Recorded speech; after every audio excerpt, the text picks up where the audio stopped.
que Jésus-Christ de Nazareth est tombé. Amen. Au courrier de Huawei. Pasteur, fini, il y a un guerre. T'as fait bien. Comment le bien?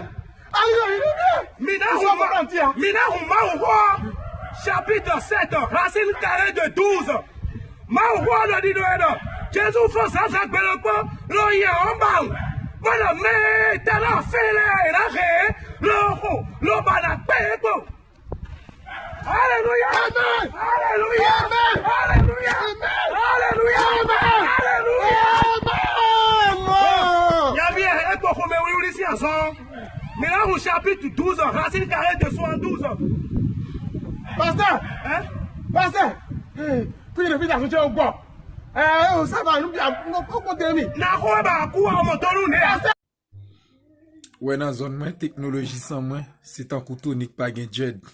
Imaginez Tony pas gen dread. Nèg chauve pas fait dread tourner. On a le bac, après le bac université, pour avoir de boulot, on a devenu au Zemou. Au Zemou.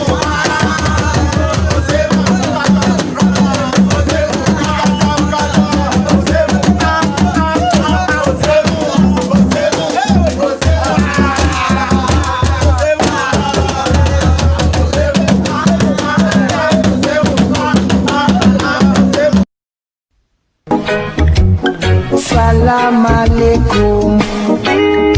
Alaikum assalam. Salam alaikum. Wa alaikum assalam.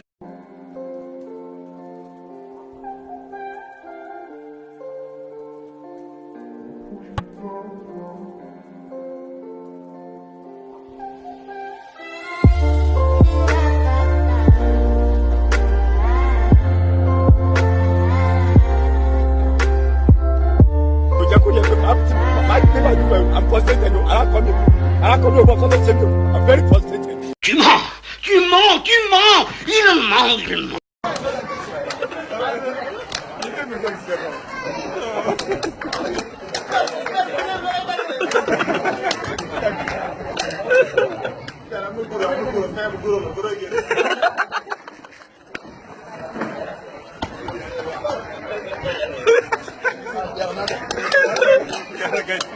Fais desatul dara jeex na de ah.